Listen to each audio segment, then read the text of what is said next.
Hello, welcome to my classroom. Continuing with this topic of soil architecture, today we will discuss mechanical analysis of soils. In fact, as we discussed earlier, soil is made up of three types of primary particles: sand, silt and clay. But these primary particles never exist as individual particles. You cannot see under natural conditions sand or clay or silt particles as individual particles, but these are found aggregated in big clots, aggregate beds, whatever you call it as. So, but at the same time, the proportion of, that proportion of sand, silt and clay in a soil that determines the texture of the soil. And in fact, texture of the soil is very important parameter on which many of the physical, chemical and biological properties are dependent. So, it is always very important that if you have some problem in the field, maybe it is related with some disease or insect pest or nutrient deficiency, the first thing a soil scientist or an agriculture scientist, he will go to the field and he will just feel the texture of the soil between thumb and his forefinger. And by just having an idea about the texture, he can diagnose many things that okay, if this is this type of soil, this could be the problem.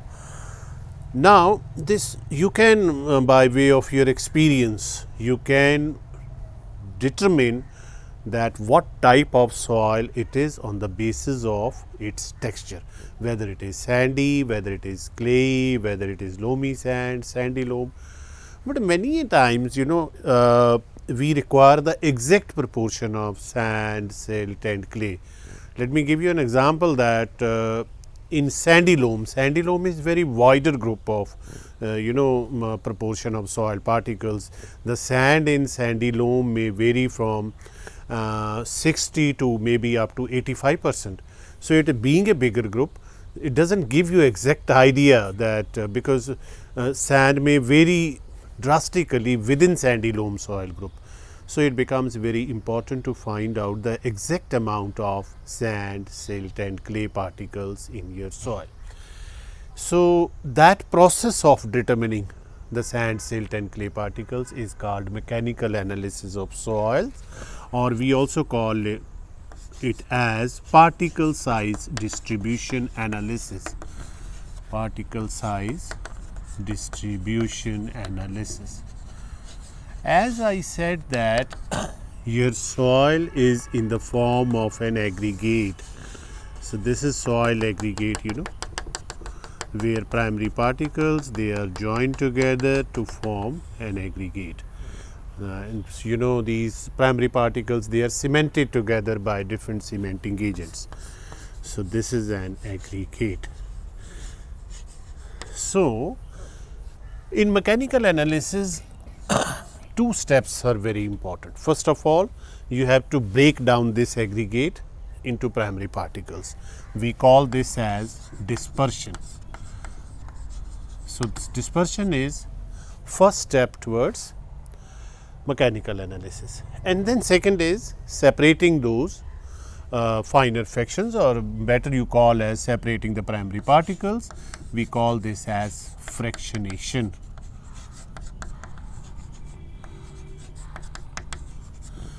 So, as far as dispersion is concerned, as I said that these primary particles, these are joined together by cementing agents. The most important cementing agent is organic matter present in the soil, decomposed organic matter or some transient stages of organic matter into the soil. And simply if you heat your soil with a small amount of hydrogen peroxide solution, so that will in fact decompose the organic matter. It is simply if we generally put some medicine in our ears and then lot of effervescence is there. In fact, that medicine is nothing but hydrogen peroxide solution. So, organic matter gets decomposed and carbon dioxide is produced. So, you have to go on heating and stirring till that effervescence stops. When there is no more effervescence, it means all the organic carbon, organic matter has been converted into carbon dioxide, it is removed from the soil. So, this can be removed by heating with a solution of hydrogen peroxide. Then we have another important cementing agent, that is carbonates of calcium and magnesium. So, what we do is to remove carbonates of calcium and magnesium, we treat our soil suspension with dilute solution of hydrochloric acid. So, this hydrochloric acid, when it reacts with calcium and magnesium carbonates, it forms calcium chloride, magnesium chloride, which gets precipitated, and then simply by washing the soil we can remove those precipitates. That is very important to remove the precipitates. Third is, in many soils you have the presence of Sesqui oxides. These are oxides of iron and aluminium. These are also very strong binding agents. So, these can be removed by treating the soil with sodium dithionite solution. Dithionate. So, the sodium dithionate, it removes the Sesqui oxides from the soil. Then apart from it, we have another very important binding agent, that is clay itself. Though clay is a primary particle, but then you have clay also acts as a binding agent. So, this clay to clay binding, this can be, because this is a physical type of process. So, this can be mechanically done. We stir soil sample, soil suspension vigorously so as to remove this clay to clay binding. We separate the clay particles. So, these are different steps of dispersion. Once you have completed all these steps, your aggregate now becomes like this.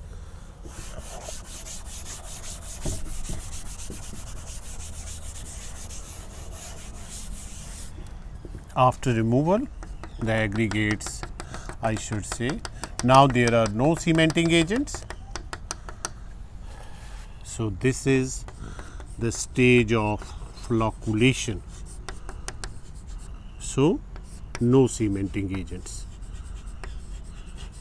because we have removed all the cementing agents. But still the particles, they are attracting each other. That is why I said it is a stage of flocculation. We need to create a force of repulsion between the particles, and for this what we do is we add N/10 solution of sodium hydroxide, or you can also add some weak base also. So, for this better is you add some phenolphthalein drops and then go on adding this sodium hydroxide till the suspension becomes slight pink.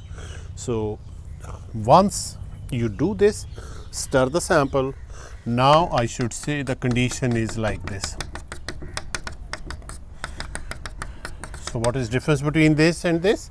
This was the situation of flocculations, particles were attracting each other, but now it is dispersion. No cementing agents and no force of attraction. So, once you achieve this, next comes, so dispersion is complete, next we have frictionation. So, now how to separate these soil particles from each other and then find out the percentage of different types of different groups of particles, that is sand, silt and clay. Now, separating these soil particles can be done either by sieving. So, the coarse sand particles having size between 2 to 0.2 mm, we call this as coarse sand. So, we can sieve these through a 70 mesh sieve. So if you sieve your soil water suspension through this 70 mesh sieve, the coarse sand particles, they will be retained on the sieve, and rest of the particles, that is fine sand, silt and clay, will come into suspension. Now you see, this is the cylinder.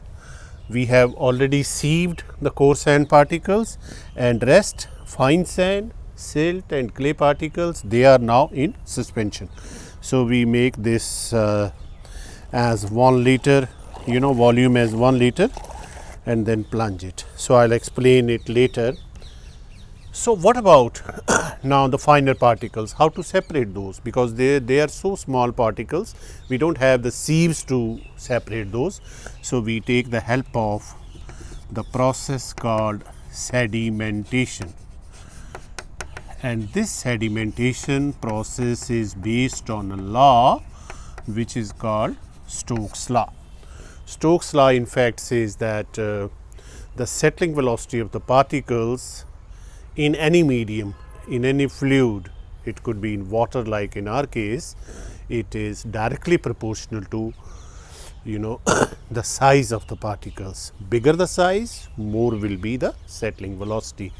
Faster it will settle down. Smaller the size, less will be its settling velocity. So in order to make use of this sedimentation process, we shall have to first of all understand what is in fact the Stokes law.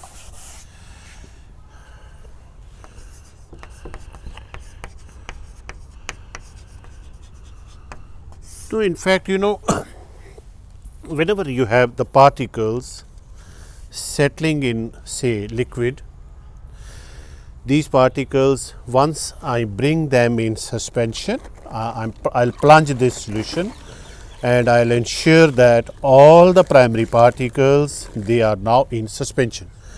Once I stop stirring, the particles will start settling down. Okay. So first of all, sand will settle down, fine sand, then silt particles, and ultimately the clay particles. So we make use of this differential settling. But once this particle is settling down in this liquid, this particle will have 3 type of forces. One will be gravitational force, because of which these particles are settling down. So this is downward force. Then there will be a force which will try to take it up. This is called frictional force.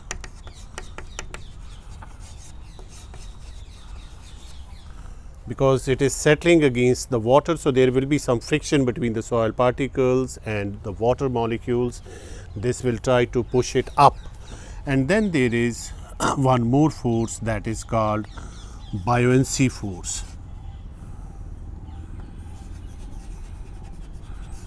which will also try to push it up. So it will try to reduce, its downward force. Now if we see that, what will be the upward force, the force which is pushing the particles to move up. So this upward force will be the volume of the particle. We are assuming the particles to be spherical.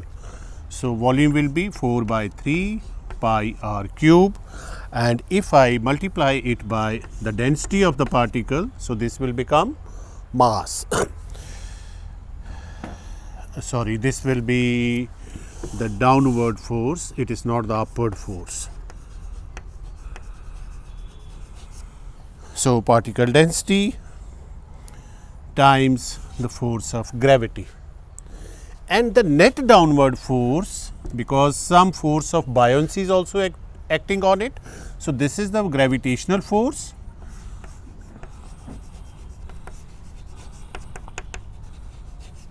and then the force of buoyancy is again the volume of the particles, then it is volume of the particles, then density of water, and again multiplied by the force of gravity. So the difference of the two will give us the net downward force. So, this will be now 4 over 3 pi r cube. It can be taken out, g can also be taken out. So, it will be particle density minus here density of water is 1. So, this is the net downward force. Now, what is that force of friction? Upward force due to frictional resistance.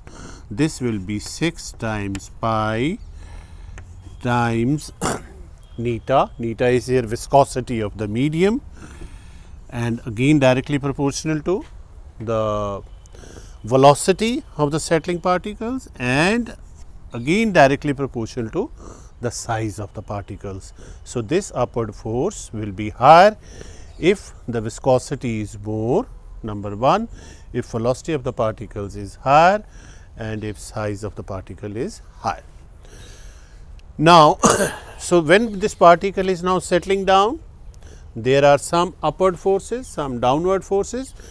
So, when the two forces become equal, upward force becomes equal to downward force, that means 6 pi neta V r, this becomes equal to 4 over 3 pi r cube g particle density minus 1.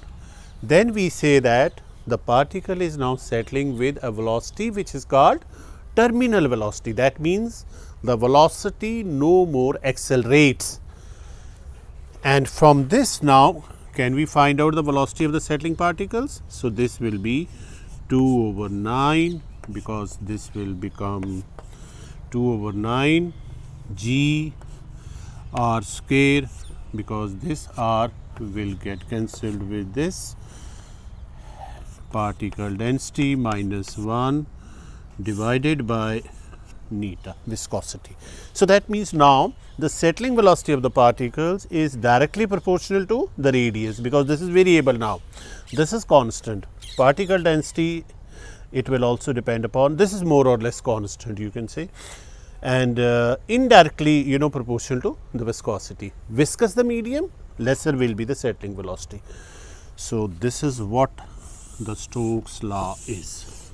Based on this settling velocity, what we do is that we select a 10 centimeter zone over here. Say this is your 10 centimeter zone. Now, what we do that we know that where settling velocity of the particles after different sizes, we know that of fine sand, we know that of clay, we know that of silt. So, settling velocity is with us, distance is with us, and V is equal to distance h. H is your 10 centimeter divided by time t. We know velocity, we know this distance. Can we find out t?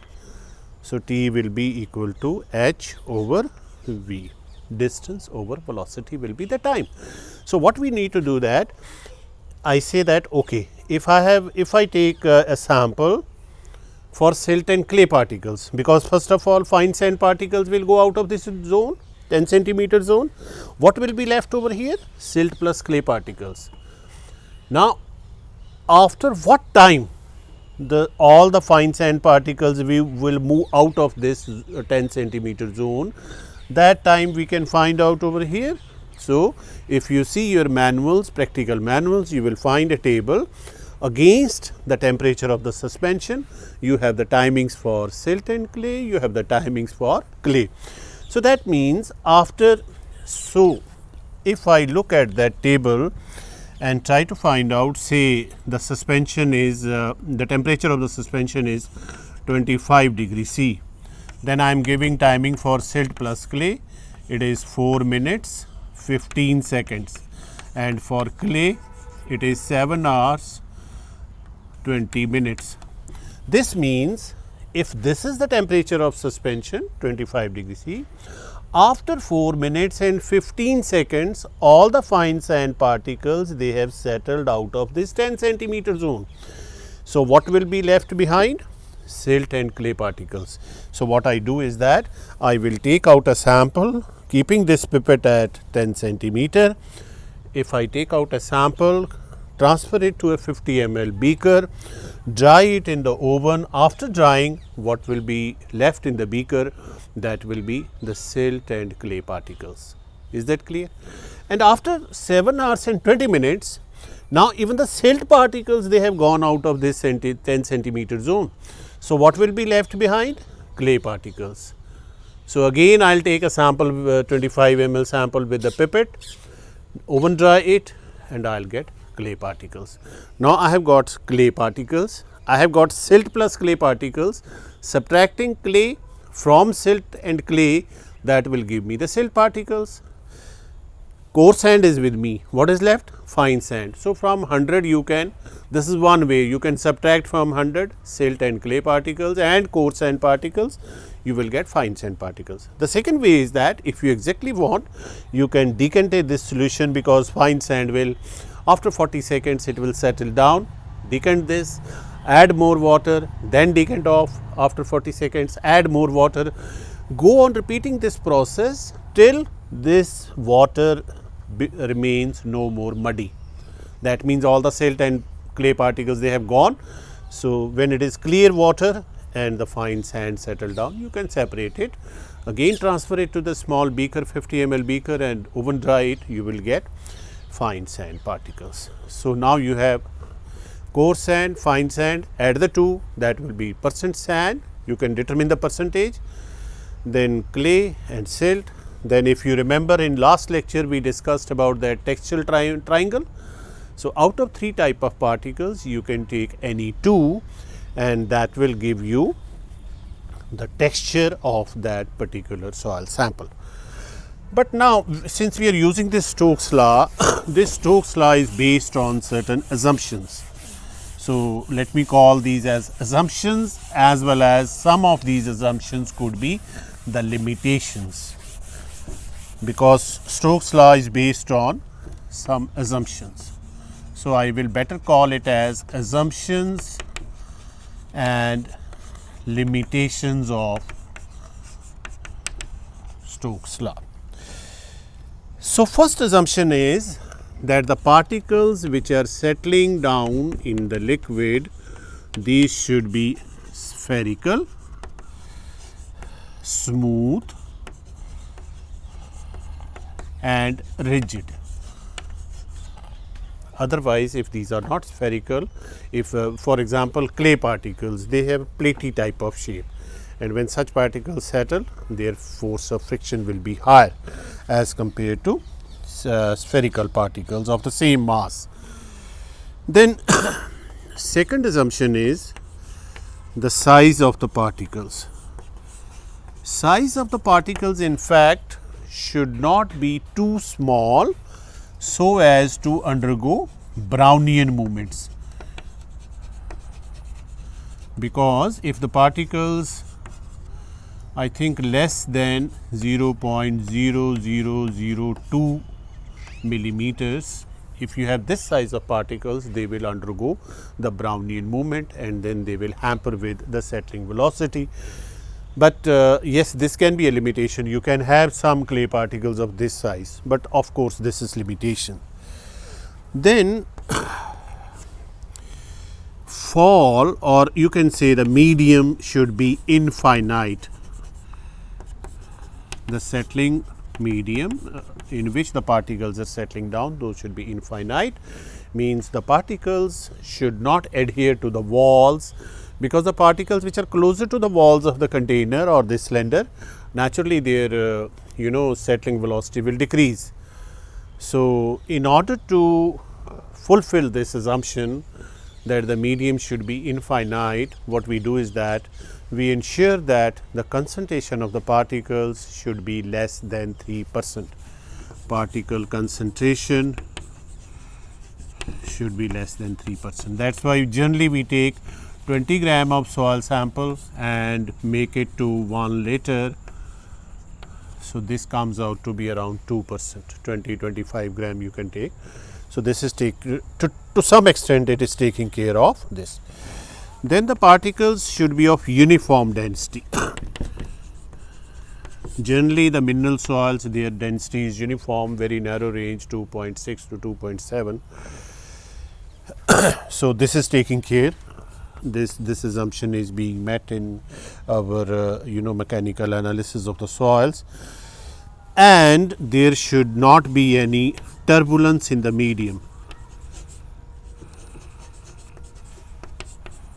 Medium should not be turbulent, it should be still, because if you just pick it up and keep it over here, so this becomes turbulent. So this will alter the velocity of the particles. So once you have kept it at one place, don't try to move it over there, and this should not be shaken by anyhow, so it will become turbulent. These are some of the assumptions. Out of these assumptions, many are met when we go for particle size analysis, and others are, of course, its limitations. So I hope the things are clear. Thank you very much.